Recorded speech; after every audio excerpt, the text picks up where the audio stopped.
Es bueno, mis hermanos, poder estar reunidos esta mañana, hoy aquí, para alabar y glorificar el nombre de nuestro Señor. Y aunque somos pocos, quizás algunos por las limitaciones de transporte, otros quizás la lluvia tempranera habrá incrementado las dificultades de movilización, otros quizás por razones de enfermedad, no sé. Lo cierto es que es bueno poder estar aquí para, como una familia en la fe, alabar, glorificar el nombre del Señor, poder exaltar su nombre, poder estudiar de su palabra y aún recordar por medio de la oración a aquellos que en esta hora no nos acompañan. El hermano Reinaldo hace un tiempo me facilitó los temas para la predicación asociados a la campaña de mayordomía, y la intención era poder retomar los mensajes que estaban pautados una vez que nos pudiésemos reunir presencialmente después de este tiempo de pausa forzada y necesaria para resguardar nuestra salud. Y simplemente a modo de recordatorio, el lema de la campaña de mayordomía es sirviendo puestos los ojos en Jesús, y el texto base sobre el cual se sustenta esta enseñanza o esta campaña de mayordomía es segunda a los Corintios 4:18, que dice: no mirando nosotros las cosas que se ven, sino las cosas que no se ven, pues las cosas que se ven son temporales, pero las que no se ven son eternas. Permítanme contarles un poquito de mi experiencia laboral. Por la misericordia del Señor, dentro de la empresa he tenido la oportunidad de ocupar diversas funciones, y una de estas funciones, no porque yo lo buscara, más bien porque el Señor me llevó a ello, trató con organizar, diseñar las estructuras, cómo iba a funcionar las diferentes gerencias de la filial de PDVSA en la cual trabajaba en aquel entonces. Y cada vez que comenzábamos a trabajar sobre el diseño organizacional, siempre debíamos volver al inicio. ¿Y cuál era el inicio? Bueno, ver cuál era el propósito de la gerencia que se quería reestructurar, y ver cuál era su visión y cuál era su misión. Y recuerdo que por un periodo de aproximadamente 2 meses, estoy hablando mediados del 2013-2014, nos tocó estar encerrados mes de noviembre, diciembre, en una oficina que tenía unas persianas, y si usted movía las persianas lo que veía era pared. Las persianas eran de adorno, la oficina no tenía ventanas, y fue esa oficina un espacio en el cual compartimos desde las 7 de la mañana hasta las 9 de la noche un grupo de 7, 8 personas que éramos los responsables de analizar y entrar en discusión con los gerentes responsables. Y la discusión siempre versaba en el hecho de que los gerentes querían tales y cuales posiciones y tales y cuales puestos. Y nosotros volvíamos a la pregunta: pero ¿por qué lo necesitas? No tienes gente, te van a quedar esas posiciones, esos cargos vacantes. ¿Por qué lo necesitas? Justifícalo. Y volvíamos a la pregunta original: ¿cuál es el propósito de tu organización? ¿Cuál es tu visión? ¿Cuál es tu misión? Es más, ni siquiera es cuál es tu visión y cuál es tu misión, es cuál es la visión y la misión de la organización que se te ha pedido dirigir. Y fue un tiempo en el cual muchos compañeros de trabajo dejaron de vernos con agrado, porque en resumidas cuentas pasábamos con tijera y decíamos, eso no aplica, bórralo, eso no va, eso no corresponde. La visión responde a la pregunta, ¿qué quiero ser? ¿A dónde quiero ir? La misión responde a la pregunta, ¿qué debo hacer? Y aunque el lema de la campaña de mayordomía es sirviendo, puesto los ojos en Jesús, yo quiero que hoy meditemos y reflexionemos sobre el hecho de que hay que ser para servir. Hay que ser para poder servir. Basado en Efesios capítulo 2, verso 8 y 10, que dice de la siguiente manera, porque por gracia sois salvos por medio de la fe, y esto no de vosotros, pues es don de Dios, no por obra para que nadie se gloríe, pues somos hechura suya, creados en Cristo Jesús para buenas obras, las cuales Dios preparó de antemano para que anduviésemos en ellas. Y hermanos, yo quiero que tengamos presente el hecho de que hemos sido salvos, hemos sido salvados para dar gloria a Dios mediante cada área de nuestra vida. La visión nos habla sobre el hecho de qué quiero ser, a dónde debo ir. En otras palabras, la visión nos permite fijar un punto en el horizonte y trazar un rumbo hacia dónde queremos ir. Mientras la misión nos dice cómo llegaremos a esa meta, cómo llevaremos a ese lugar que hemos visualizado. El pasaje de Efesios nos dice algo interesante y allí podemos notar esos dos elementos, la visión y la misión. Por gracia sois salvos. Ahí tienes el ser. ¿Cómo fuiste salvado? Por medio de la fe.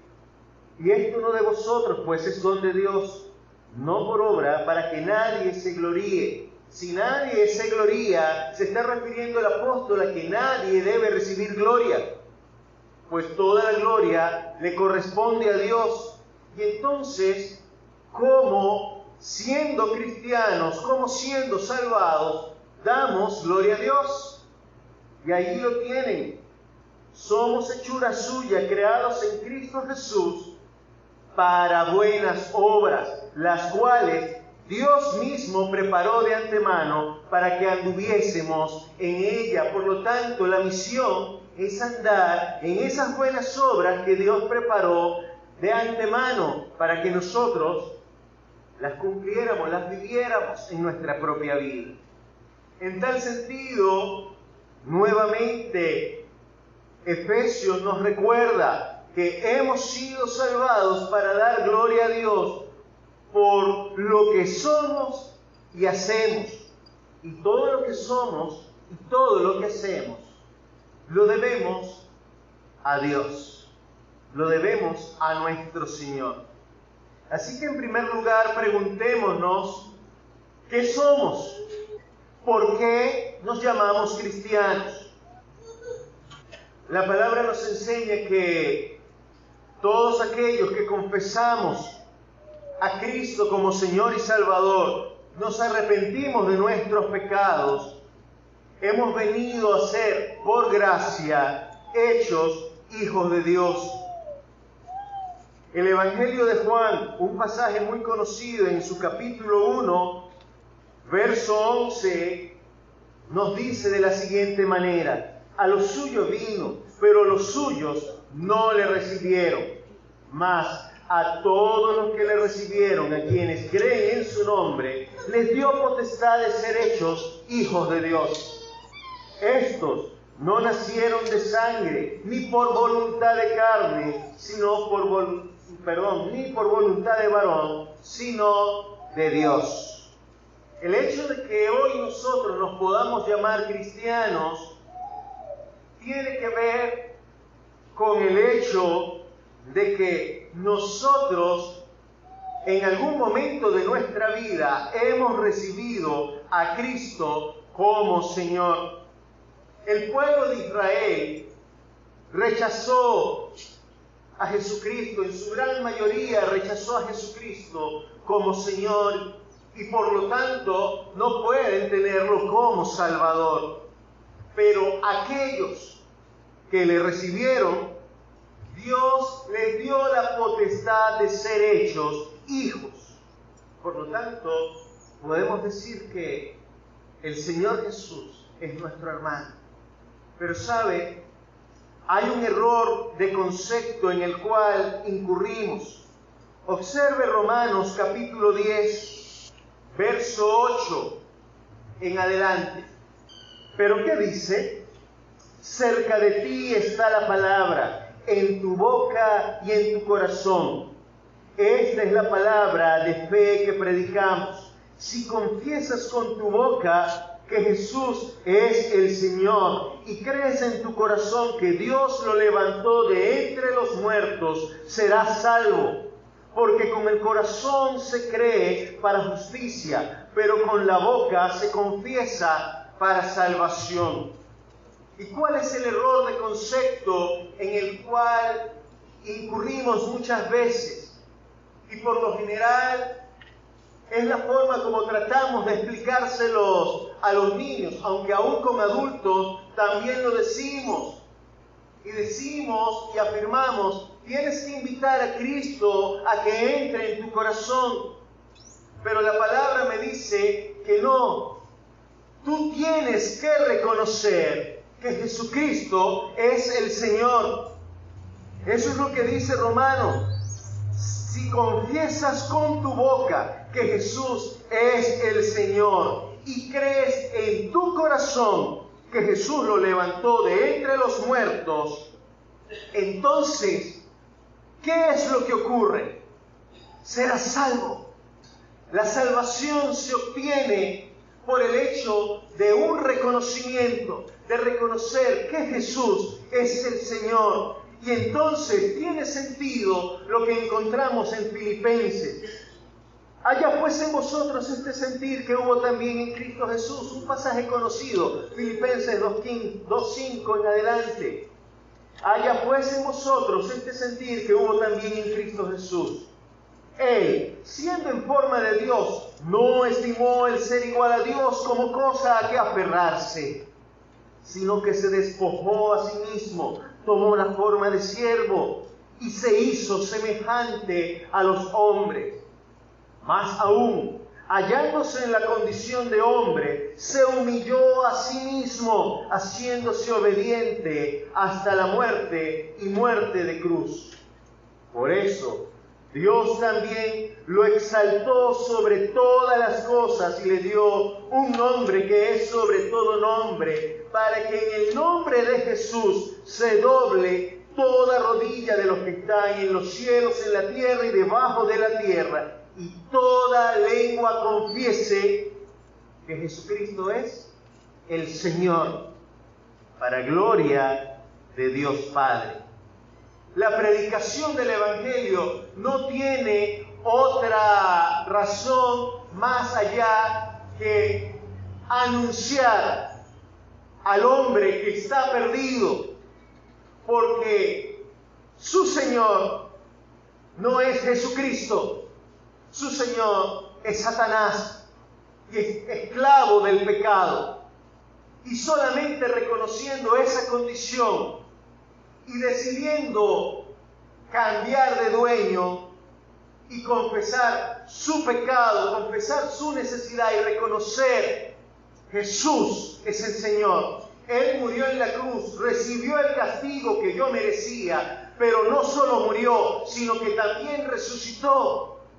Y por eso Él es el Señor. Él se humilló Y si observa Filipenses, él dice que él siendo igual a Dios, él se humilló, despojándose a sí mismo, se quitó su investidura de majestad. Pero no solo se humilló por el hecho de que se quitó su vestidura de majestad, se humilló a tal punto que no se hizo igual a un ángel o a un ser celestial, se hizo igual a un hombre.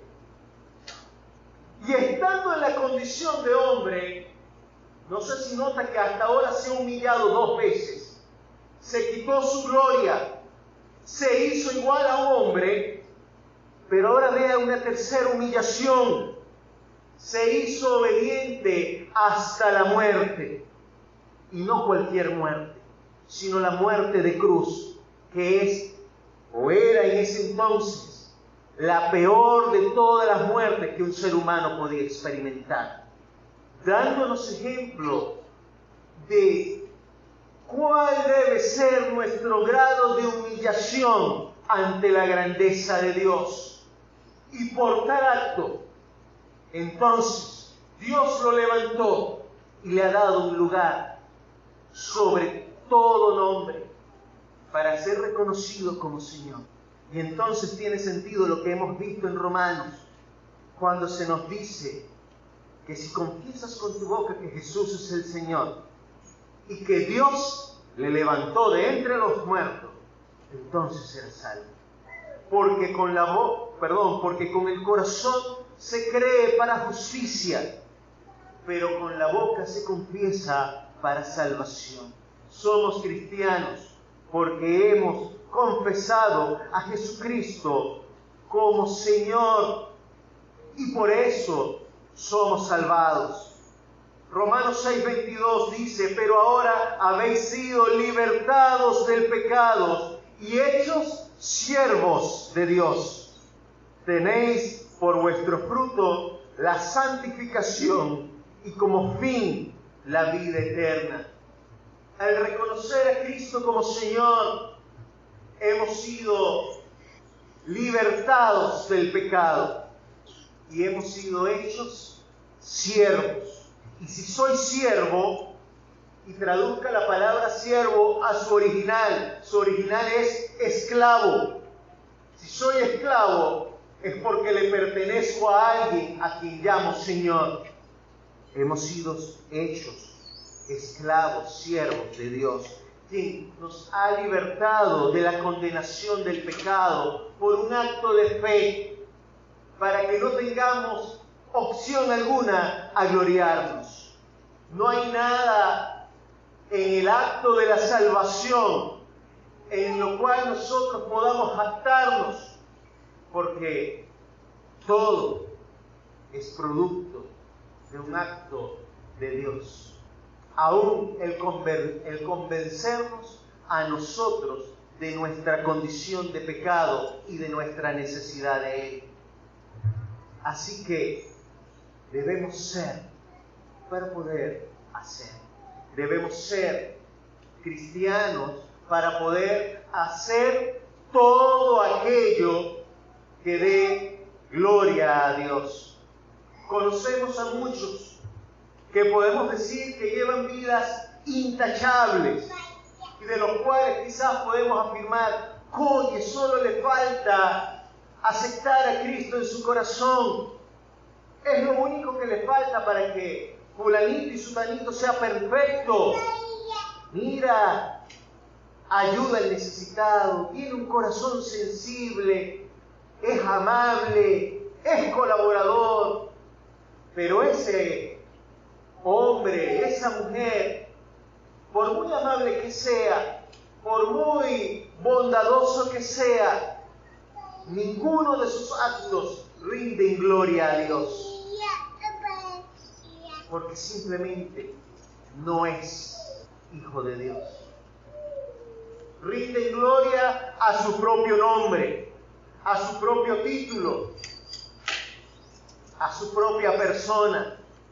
Pero al no tener el conocimiento de la verdad, es imposible que sus actos den gloria a Dios.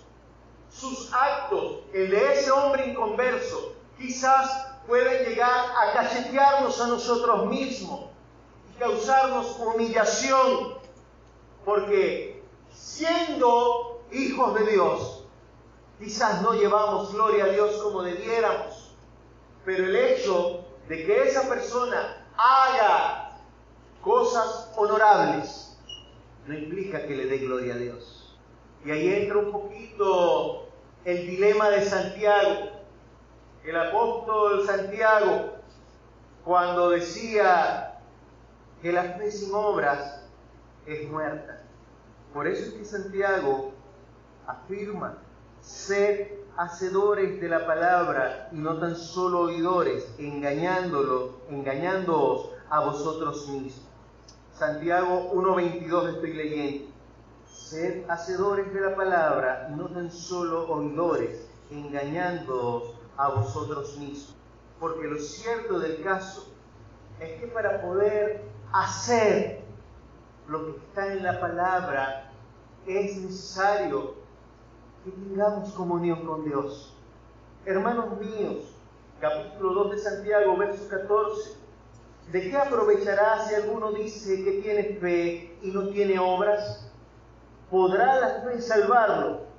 Y si tu hermano o hermana están desnudos y tienen necesidad del mantenimiento de cada día, y alguno de vosotros les dice: id en paz, calentaos y saciaos, pero no le dais las cosas que son necesarias para el cuerpo, ¿de qué aprovecha? Así también la fe, si no tiene obras, está completamente muerta. Y eso nos habla de que para poder hacer, debemos ser. Yo no puedo dar cumplimiento a esas buenas obras que Dios preparó de antemano, cuyos principios y verdades están reveladas aquí en su palabra. No las puedo vivir, no las puedo cumplir, no las puedo aplicar a mi vida si antes no tengo comunión con Dios, si su Espíritu Santo no habita en medio de nuestra vida, porque somos templo y morada del Espíritu Santo. Pero ¿a partir de qué momento? A partir del momento que hemos reconocido a Cristo como Señor y Salvador. Y solamente el Espíritu de Dios puede revelar a nuestros corazones la palabra de Dios. Así que en segundo lugar, preguntémonos si tenemos claros qué somos. Y cada uno de nosotros puede afirmar con plena seguridad: soy hijo de Dios. Yo he reconocido a Cristo como Señor. He confesado mis pecados, me he arrepentido y le he confesado: Señor, tú eres mi Señor. Jesús, tú eres mi Señor. Te pertenezco doblemente, porque me creaste y porque me salvaste. Me compraste a precio de sangre. Si puedo afirmar con plena seguridad tal cosa, la siguiente pregunta es: ¿qué debo hacer? La respuesta la vimos en Efesios 2. Andar en las obras que Dios preparó de antemano para cada uno de nosotros. Obras para las cuales Él nos ha capacitado con dones y talentos. La iglesia de Corinto fue una iglesia que causó ciertos dolores de cabeza al apóstol Pablo y a muchos de los líderes. Y ellos llegaron a un punto de conflicto en el cual comenzaron a dividirse. Y unos decían: yo soy de Pablo. Otros decían: yo soy de Apolos. Otros decían: no, yo soy de Cefas. Y los que aparentemente eran más nobles decían: no, yo soy de Cristo. Y aún esos que aparentaban cierto grado de nobleza estaban actuando en pecado, porque actuaban en jactancia. Y por eso Pablo les comienza increpando: el cuerpo de Cristo puede estar dividido. Y la respuesta es no. Os ruego, hermanos, 1 Corintios 1:10, os ruego, hermanos, por el nombre de nuestro Señor Jesucristo, que habléis todos una misma cosa y que no haya entre vosotros divisiones, sino que estéis perfectamente unidos en una misma mente y un mismo parecer. Porque he sido informado acerca de vosotros, hermanos míos, por los de Cloé, que hay entre vosotros contienda. Quiero decir que cada uno de vosotros dice: yo soy de Pablo, yo soy de Apolo, yo soy de Cefas, Pedro, yo de Cristo. ¿Acaso está dividido Cristo? ¿Fue crucificado Pablo por vosotros? ¿O fuisteis bautizados en el nombre de Pablo? Y allí el apóstol comienza a hacerle entender a la iglesia de Corinto que no puede haber división si tú tienes un mismo Señor, si de verdad eres hijo de Dios. Y llega a una afirmación crucial en el capítulo 3. ¿Qué pues es Pablo? Capítulo 3, verso 5. ¿Qué pues es Pablo? ¿Y qué es Apolos? Servidores por medio de los cuales habéis creído, y eso según lo que a cada uno concedió el Señor. Yo planté, Apolos regó, pero el crecimiento lo ha dado Dios.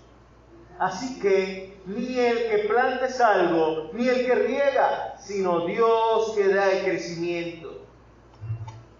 Permítame contarles. Allí en la casa tengo un materito en el cual he metido algunas semillas. Y yo las sembré, yo la regué, y la matica no creció. La cuidé, le apliqué lo de las viejitas, lo de las ancianitas. Vamos a hablarle a la matica, crece matica. Y la matica no creció. ¿Yo puedo hacer que crezca? No.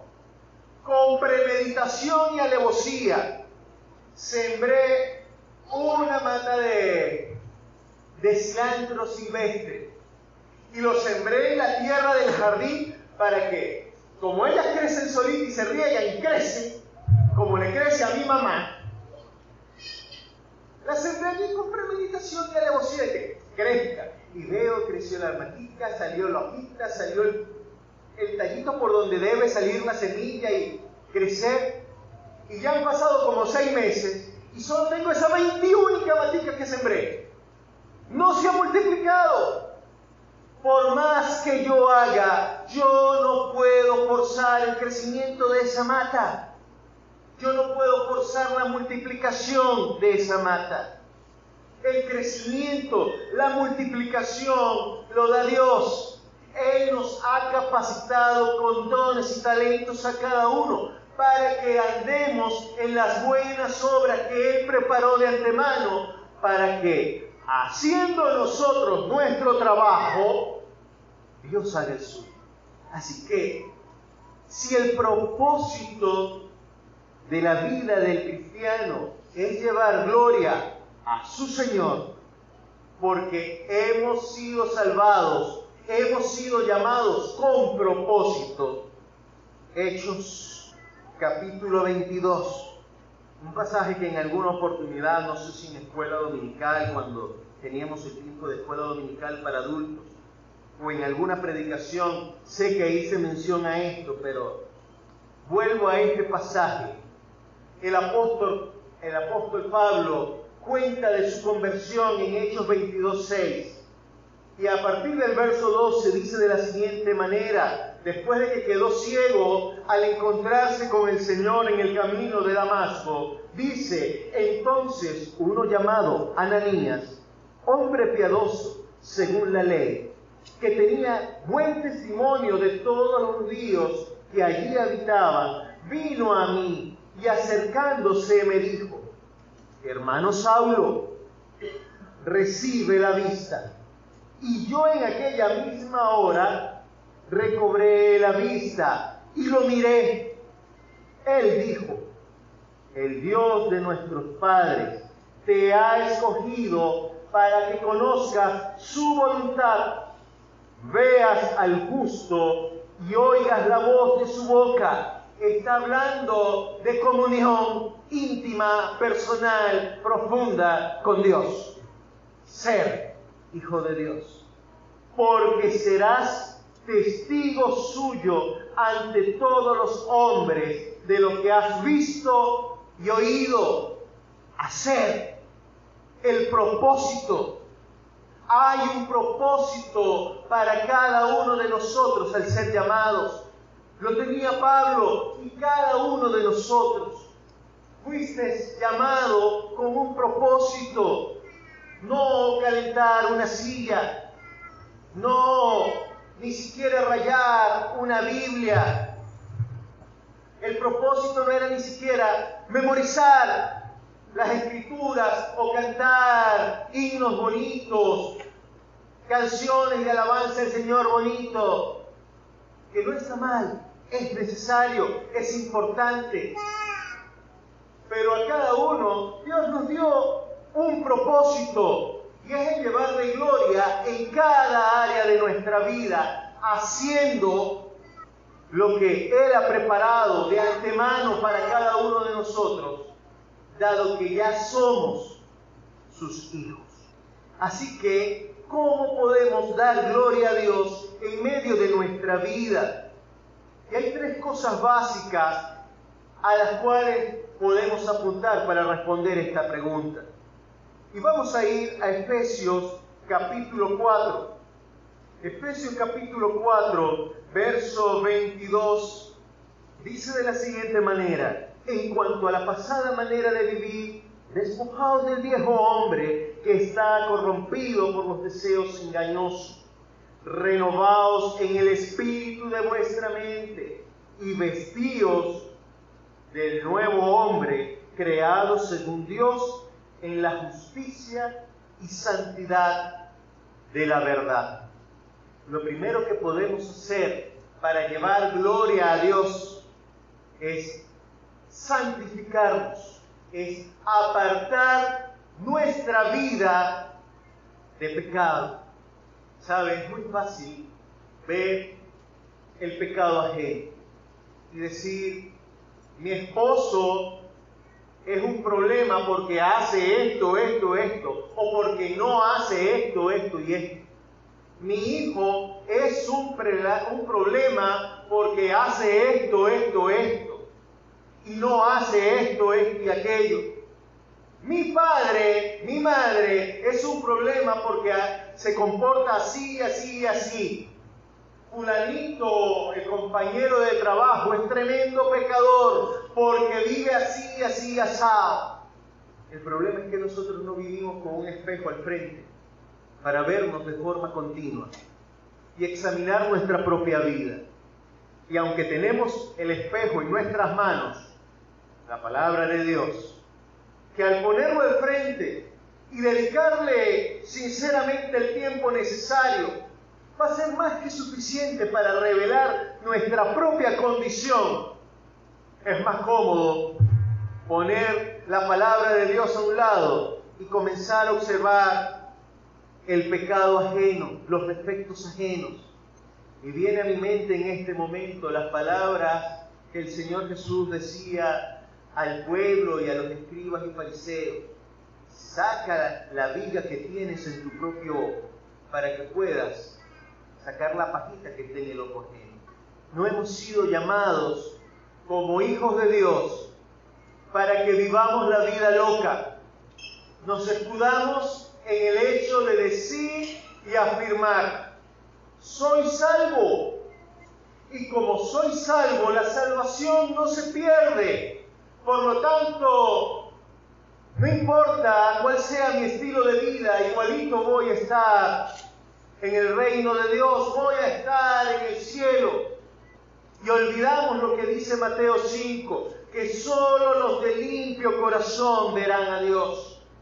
Olvidamos que el verdadero cristiano es el que da frutos dignos de arrepentimiento. ¿Cómo son nuestras palabras? ¿Qué hacemos en nuestro día a día? ¿Cómo nos comportamos en el trabajo, en el estudio? ¿Cómo son nuestras relaciones en casa? Estas dan gloria a Dios. Y usted dirá, es que ese hijo me saca la paciencia, o ese padre me saca la paciencia. Fernandito dirá, es que Humberto, es que papá es estresante. Él cree que estamos en el régimen militar y hay que levantarse, hay que producir. Y yo pierdo los estribos, es por culpa del pecado de papá, que no entiende. Él no ha leído en Efesios, no entiende que Efesios dice que el padre no debe exasperar a los hijos. Es culpa de mi papá, él es un pecador. ¿Cuán diferente sería si cada uno de nosotros examinara su vida, su propia vida, a la luz de la palabra? Y sabe, la vida de pecado, permitimos el pecado en nuestra vida, porque olvidamos lo que dice el verso 23 que hemos leído de Efesios 4. Renovaos en el espíritu de vuestra mente. Nuestro entendimiento de quién es Dios, de lo que Él exige de cada uno de aquellos que nos hacemos llamar sus hijos, es pobre. Leo dos pasajes. Romanos capítulo 11, verso 33 en adelante, dice: profundidad de las riquezas de la sabiduría y del conocimiento de Dios. Cuán insondables son sus juicios e inescrutables sus caminos. Es imposible entender la grandeza de Dios. Porque ¿quién entendió la mente del Señor? ¿O quién fue su consejero? ¿Quién le dio a él primero para que le fuera recompensado? Porque de él, por él y para él son todas las cosas. A él sea la gloria por los siglos. Amén. Por lo tanto, como la gloria es de él por los siglos de los siglos, por lo tanto, hermanos, os ruego por las misericordias de Dios, esas misericordias que escapan a nuestra comprensión y que no podemos enumerar. Os ruego por esas misericordias que presentéis vuestros cuerpos como ¿qué? Como sacrificio vivo, santo, agradable a Dios, que es vuestro culto racional. Esta versión dice que es vuestro culto verdadero. Eso quiere decir que todo lo que hemos hecho aquí esta mañana no rinde gloria a Dios, no es un culto verdadero, si no ha ocurrido una renovación de nuestra mente, si como dice Efesios, no nos hemos vestido del nuevo hombre creado por Dios. Así que llevamos gloria a Dios al apartar nuestra vida para vivir en santidad. Les dije que iba a leer dos pasajes para seguir al siguiente punto. El segundo pasaje se encuentra en Primera de Pedro, capítulo 1, verso 17. Y tome atención de lo que dice este pasaje. Si invocáis por Padre, Dios Padre Santo, estamos aquí reunidos. Dios Padre, bendice mi vida. Si invoco por Padre a aquel que, sin acepción de personas, juzga según la obra de cada uno, conducidos en temor todo el tiempo de vuestra peregrinación, pues ya sabéis que fuisteis rescatados de vuestra vana manera de vivir, la cual recibisteis de vuestros padres. Yo no tuve oportunidad a escoger si vivía o no en el pecado antes de conocer el mensaje de salvación. Ninguno de nosotros nacimos en pecado, pero fuimos rescatados de esa manera de vivir, no con cosas corruptibles como oro o plata, sino con la sangre preciosa de Cristo, como de un cordero sin mancha y sin contaminación. Y yo no sé si se percata de la profundidad de la advertencia que está haciendo el apóstol Pedro, de la advertencia enorme que el Señor pone para cada uno de nosotros en este pasaje. Si invocas por Padre, si te dices cristiano, vamos a simplificarlo, si tú oras a Dios, dices Señor Dios Todopoderoso, Señor Jesús, si invocas por Padre, aquel que sin acepción de persona no discrimina a nadie, no tiene favoritismo, porque la palabra dice que todos seremos presentados ante el tribunal de Cristo, que sin acepción de persona juzga según la obra de cada uno, conducidos con temor. Ese temor puede interpretarlo como profunda reverencia, profundo respeto, pero también es correcto interpretarlo como profundo miedo. Y no hablo de ese miedo paralizante o que causa fobia, hablo de ese miedo que me lleva a examinar con profundo cuidado cada cosa que hago. Ese miedo que tiene el electricista cuando está trabajando con cables y electricidad y dice, ya va, hay agua, no puedo meter las manos allí. Ese profundo miedo que tiene quizás el cirujano cuando está trabajando y corta a corazón abierto.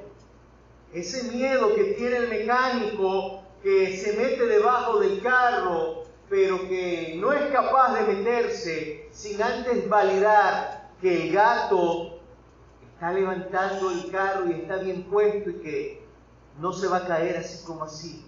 Y que aún, por precaución, déjame meter estos dos cauchos aquí abajo porque si el gato se daña y se cae, por lo menos los dos cauchos amortiguan el golpe y no me cae directo. Ese temor de precaución, conducidos con temor todo el tiempo de vuestra peregrinación, y eso hace referencia a nuestra peregrinación en esta vida, el tiempo que Dios nos tiene preparados para cada uno a vivir en esta vida, donde nos está dando oportunidad para que enderecemos nuestros pasos, para que cumplamos con sus planes eternos. ¿Por qué? Porque esta vida eterna de la cual nos jactamos y decimos, soy salvo y siempre salvo y no pierdo mi salvación porque soy hijo de Dios. Esa salvación de la cual en cierto sentido nos jactamos de tener, no fue obtenida con cosas, como dice la palabra, corruptible, con oro, con plata, no fue obtenida con dólares, con euros, fue obtenida nada más, nada menos que con la sangre, el dolor y el sufrimiento de nuestro Señor y Salvador Jesucristo. Así que damos gloria a Dios cuando apartamos nuestra vida del pecado y vivimos en santidad. Eso en un sentido netamente personal. Pero también llevamos gloria a Dios cuando llevamos vidas irreprochables. Romanos 14, verso 16 al 18 dice: no deis pues lugar a que se hable mal de vuestro bien, porque el reino de Dios no es comida ni bebida, sino justicia, paz y gozo en el Espíritu Santo. El que de esta manera sirve a Cristo, agrada a Dios y es aprobado por los hombres. Llevamos gloria a Dios no solamente apartando nuestra vida del pecado, sino al actuar de forma tal que las personas que nos ven pueden reconocer que hay algo diferente en nosotros. Si en medio de tu grupo de trabajo, si en medio de tu comunidad, si en medio de tus compañeros, amigos inconversos, nunca se han preocupado por decirte palabras más, palabras menos. Oye, disculpa, se me salió esta grosería. Tápate los oídos un momento, que voy a decir esto. Y ¡pip! Con tu permiso, fulanito y perencejo. Mira tú. Quiere decir que ese inconverso, esa persona que vive en pecado porque no conoce de Dios, se siente plenamente cómoda con tu estilo de vida. Tan cómodo que no le da pena decir grosería, no le da pena actuar en pecado. Y si eso es así, entonces hay algo en nuestra propia vida que debemos examinar, porque no estamos llevando vidas irreprochables con aquellos que no conocen a Dios y por lo tanto no estamos rindiendo gloria a Dios. No deis pues lugar a que se hable mal de vuestro bien, dice el verso 16.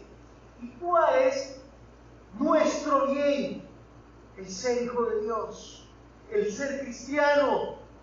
¿Cuánta pena debe dar cuando alguien dice: yo contrato a quien sea, exceptuando a un cristiano? ¿Por qué? No, porque resulta que esos cristianos son irresponsables, llegan a la hora que les da la gana, llegan tarde, nunca son puntuales. El trabajo es a las 7, pero llegan a las 7:30. Y para rematar, entonces llegan a las 7:30 y comienzan a desayunar para comenzar a las 8. Por poner un ejemplo extremadamente sencillo. La calidad del trabajo que hace ese fulanito y que cristiano es patética. Me robó, me estafó. No deis lugar a que se hable mal de vuestro bien.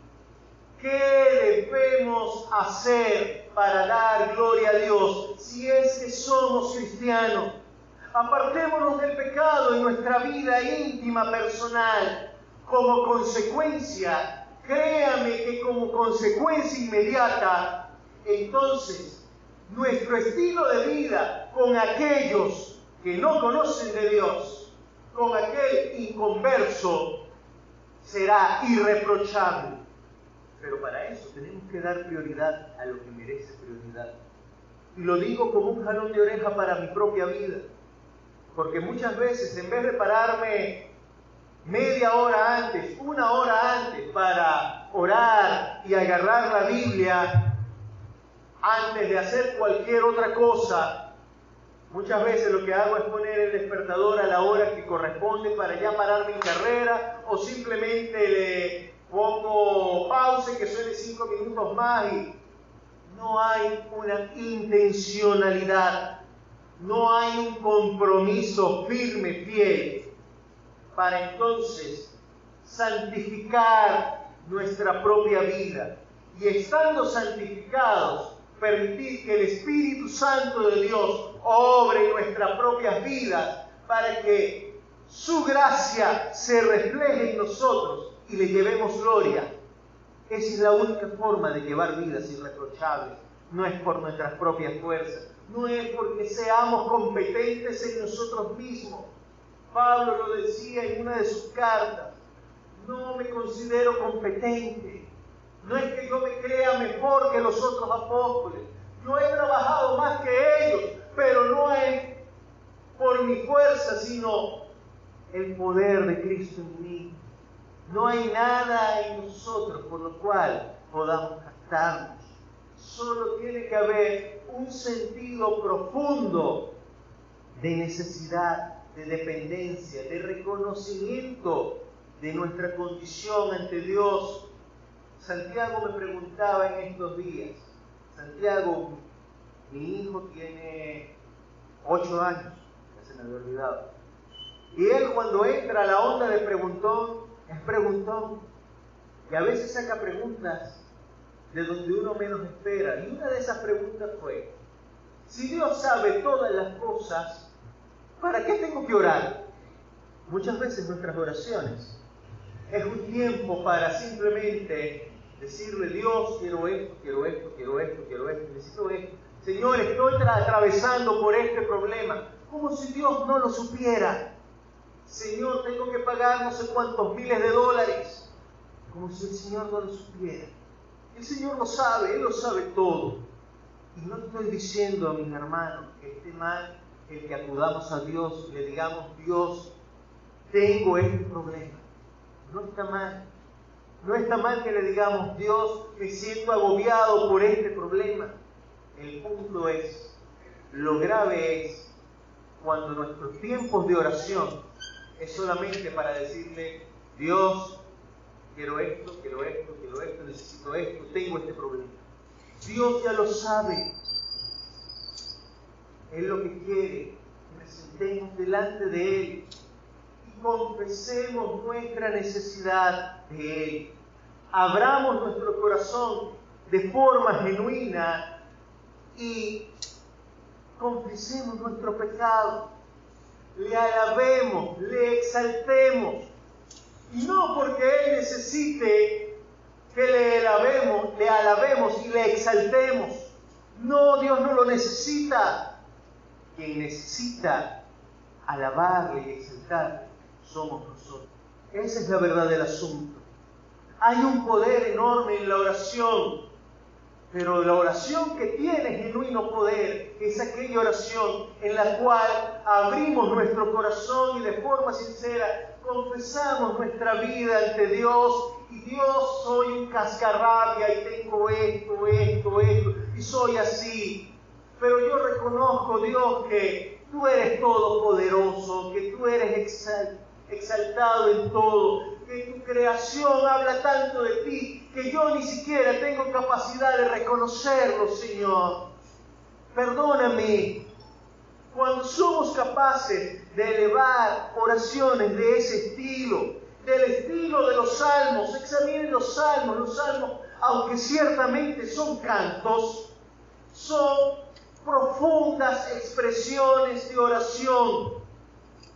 En muchos de esos salmos se dicen cosas terribles, cosas como, Señor, destrúyelos, que a la luz del mensaje del Evangelio nosotros entendemos, no es correcto pedirle a Dios que destruya al vecino que me robó. Pero si ve los salmos, muchos salmos, el autor, sea David o alguno de los otros, abría su corazón con tal sinceridad que le decía, Dios, destrúyelos, aplástalos porque me han humillado. Era lo que él sentía. Él confesaba todo su ser delante de la presencia de Dios, pero también reconocía quién era Dios. Así que si queremos llevar vidas irreprochables, que den gloria a Dios, en donde nadie pueda levantar el dedo contra nosotros y acusarnos, es indispensable que examinemos nuestra propia vida a fin de santificar nuestra vida mediante la oración y el estudio de la palabra, pero un estudio sincero, genuino, profundo, que nos va a llevar a revestirnos de ese nuevo hombre creado en Cristo Jesús. Pero hay una tercera acción que podemos hacer para llevar gloria a Dios. Y la encontramos en Primera a los Corintios, capítulo 1, verso del 21 al 23, que ya hemos leído. Puesto que el mundo, mediante su sabiduría, no reconoció a Dios a través de las obras que manifiestan su sabiduría, se está refiriendo a las obras de la creación. Romanos nos dice que lo que de Dios se conoce por medio de las cosas creadas son conocidas. Por lo tanto, nadie tiene excusa para decir, no conozco de la existencia de Dios. Puesto que el mundo, mediante su sabiduría, el conocimiento básico, la inteligencia elemental que cada uno tenemos, no reconoció a Dios a través de las obras que manifiestan su sabiduría, agradó a Dios salvar a los creyentes por la locura de la predicación. Los judíos piden señales y los griegos buscan sabiduría. Pero nosotros predicamos a Cristo crucificado, para los judíos ciertamente tropezadero y para los gentiles locura. Dios nos ha llamado con un propósito, y parte de esos propósitos, esas buenas obras para las cuales Dios nos ha llamado, nos ha apartado, incluye la predicación. En el escrito que me pasó Reinaldo, nuestro hermano Reinaldo, para compartir la idea del tema de predicación, decía algo más o menos como que debemos tener presente que somos el único instrumento diseñado por Dios para alcanzar a los inconversos. Dios no mandó a predicar a los perros. Dios no mandó a predicar a ningún tipo de animal, ni nada por el estilo. Dios no está mandando a ningún santo, a ningún ángel a aparecerse por allí para que las personas procedan al arrepentimiento. Esa es una misión que fue establecida estrictamente para nosotros. Un privilegio, una responsabilidad. Pero hay algo más. El hecho de que Dios haya puesto en nuestras manos la oportunidad de servirle por medio de la predicación no nos convierte en indispensables para Él. Porque así como el Señor Jesús se los dijo a los fariseos en la entrada triunfal, cuando todos gritaban, Hosana, Hosana, hijo de David, y tiraban las palmas. Y los fariseos decían, cállalos. La respuesta del Señor Jesús, ¿cuál fue? Si yo los callo, las piedras hablarían. No somos indispensables para Dios. Dios nos está llamando. Si somos hijos de Dios, debemos entender que tenemos una responsabilidad, un privilegio dado por Dios para participar en sus planes eternos como simples colaboradores en alcanzar a los perdidos. No porque seamos mejores, porque de hecho la palabra dice que a lo vil y a lo menospreciado de este mundo Dios escogió. ¿Para qué? Para humillar a los sabios de este mundo. Así que no es que fuésemos mejores. En palabras del Señor Jesús, Mateo 5, verso 13 al 16, si lo quiere tomar en las palabras de nuestro Señor Jesucristo. Vosotros sois la sal de la tierra, pero si la sal pierde su sabor, ¿con qué será salada? No sirve para nada, sino para ser echada fuera y pisoteada. Si usted y yo, si ninguno de nosotros cumple con los propósitos de Dios, ¿para qué servimos? Para nada. Vosotros sois la luz del mundo. Una ciudad asentada sobre un monte no se puede esconder, ni se enciende una luz para ponerlo debajo de una vasija, sino sobre el candelero para que alumbre a todos los que están en la casa. Así alumbre vuestra luz delante de los hombres. ¿Para qué? Para que vean vuestras buenas obras y glorifiquen a vuestro Padre que está en los cielos. Permítame finalizar con una ilustración. Hay muchos más pasajes que pudiésemos buscar en la palabra para reafirmar la responsabilidad que tenemos, tanto en el hecho de apartar nuestras vidas en santidad, de llevar vidas irreprochables, de buen testimonio ante el inconverso, pero también vidas que proclamen las buenas nuevas de salvación a aquellos que no le conocen, por el simple hecho de que somos hijos de Dios. Y nos extenderíamos todo el día al buscar evidencias en la palabra. Bastaría con mencionar la Gran Comisión, pero permítame finalizar con la siguiente ilustración. Una gallina y un cerdo decidieron montar un negocio. Estaban buscando establecer un negocio porque necesitaban recursos. La cosa está dura, la crisis está dura. Así que estaban pensando en qué negocio montar. Y definitivamente lo que da es la venta de comida. Así que vamos a montar una venta de comida. Vamos a montar un restaurante allí en toda la autopista, donde se diga, servimos desayunos criollos, de esos que cualquiera de nosotros, al verlo, sentiría la tentación enorme de frenar, desviarse y parar. Y al cerdo le pareció buena la idea y preguntó, mami, ¿qué serviremos? Bueno, no hay problema. Servimos unas arepitas con caraota, huevo y tocino. ¿Qué te parece? De inmediato el cerdo dijo, no me gusta la idea. El cerdo dijo, no me gusta la idea. ¿Pero por qué? Vamos a servir caraota, lo conseguimos fácil. Las arepas tradicional, el huevo y el tocino.